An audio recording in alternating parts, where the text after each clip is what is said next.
नमस्कार, गोरखपुर लाइव के इस खास सीरीज़ पूर्वांचल की पहचान के इस तीसरे एपिसोड में आप सभी का स्वागत है। आप देख रहे हैं गोरखपुर लाइव और इसके स्पॉन्सर हैं, इस खास सीरीज़ के स्पॉन्सर हैं future care group. Future care group एक प्राइवेट जॉब कंसल्टेंसी है जो कि युवाओं को प्राइवेट जॉब प्रोवाइड कराने में मदद करती है। इस तीसरे एपिसोड में हम बात करेंगे गोरखपुर के बीचों बीच बसे हुए इमामबाड़ा के बारे में। इमामबाड़ा का इतिहास लगभग 200 साल पुराना है। आपको बताएं कि कहा जाता है कि जब आसिफुद्दौला जब गोरखपुर के जंगलों में जब सैर और शिकार करने जब आए थे तो उन्होंने यहाँ पर हज़रत रोशन अली शाह के बारे में सुना और सोचा, लोगों ने बताया कि हज़रत रोशन अली शाह यहाँ पहुँचे हुए एक फ़कीर हैं जो यहाँ अपनी धुनी रमाए हुए हैं। तो इन सब बारे में सुनकर आसिफुद्दौला उनसे मिलने पहुँचा। तो उसने देखा कि ये चूँकि पूरा उस समय जंगल इलाका था, जैसा कि हमने पहले एपिसोड में आपको बताया था कि गोरखपुर बहुत जंगल हुआ करता था और राप्ती और रोहिणी का संगम था।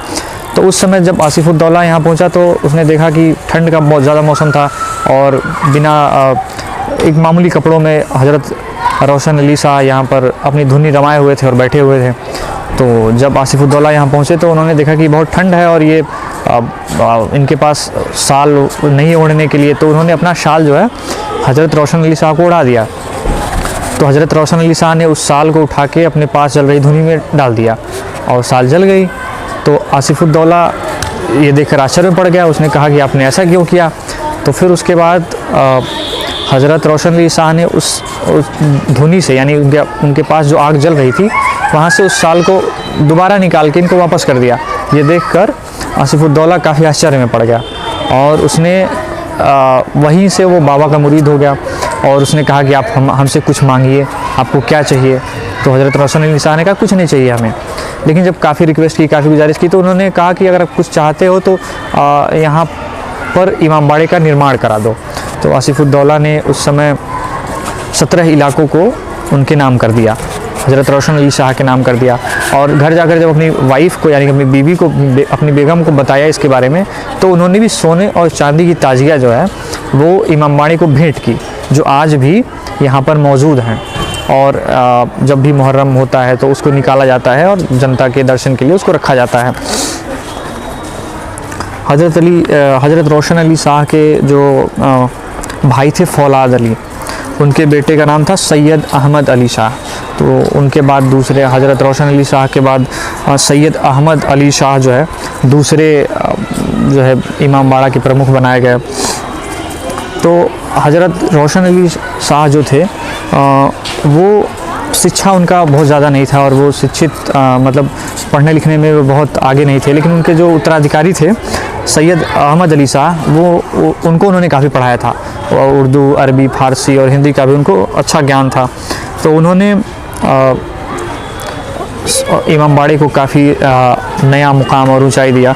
और उसी समय इस इमामबाड़े के पूरा गेट जो आप देख रहे हैं, इसके पीछे एक बाज़ार लगवाया जिसको मियाँ बाज़ार, उनका नाम मियाँ साहब उनको कहा जाता था। और जो पीछे उन्होंने बाज़ार लगवाया तो इनका व्यक्तिगत बाज़ार था, तो इसलिए उस मियाँ बाज़ार उसको कहा जाता है। आज भी इसके पीछे का जो हम खड़े हैं, इसके इधर का इलाका जो है वो भी आज भी वो मियाँ बाज़ार के नाम से जाना जाता है। हालांकि योगी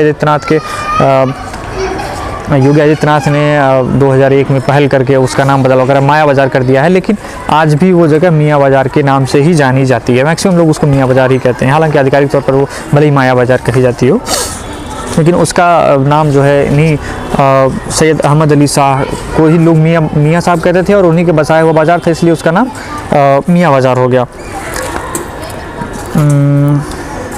उसके बाद दूसरे उनके जो उत्तराधिकारी थे वाजिद अली शाह के समय इमामबाड़े का काफ़ी विस्तार हुआ। इसके काफ़ी अमीर इमामबाड़ा हो गया और यहाँ पर कहा जाता है कि उस समय इमामबाड़े के खाते में 22 लाख रुपए, जो कि बहुत बड़ी धनराशि थी उस समय, 22 लाख रुपए, तमाम सोने और चांदी की ईंटें। इसके बारे में कहा जाता है कि जिन अंग्रेज़ों का सूरज पूरे विश्व में कभी नहीं डूबता था और दुनिया का सबसे बड़ा साम्राज्य उन अंग्रेज़ों ने स्थापित किया था, वो भी इस इमामबाड़े से कर्ज लेते थे और यहाँ से दिया। उसके अभिलेख भी इस बात के अभिलेख भी मिले हैं कि अंग्रेज़ों ने भी उस समय इमामबाड़े से कर्ज लिया था। वाजिद अली शाह के बाद जवाद अली शाह इस इमामबाड़े के प्रमुख हुए। उनका जो है लड़कियों की, इस क्षेत्र की लड़कियों की शिक्षा के प्रति काफ़ी रुझान था उनका। वो चाहते थे कि इस क्षेत्र की लड़कियां पढ़ें, इसलिए उन्होंने एक प्राइमरी स्कूल की स्थापना की और बाद में 1976 या 75 लगभग में एक यहाँ पर एक उन्हीं के नाम पर एक गर्ल्स पीजी कॉलेज भी बना, जहाँ आज भी लड़कियाँ शिक्षा ग्रहण करती हैं और ये इस समय लड़कियों की शिक्षा का एक बड़ा केंद्र है।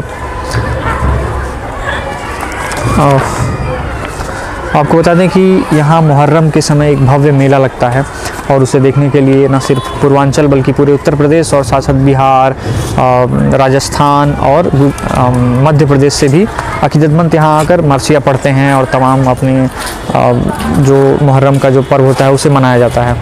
और यहाँ पे मियाँ साहब का एक काफ़ी बड़ा जुलूस निकलता है जिसका एक अलग ही महत्व है।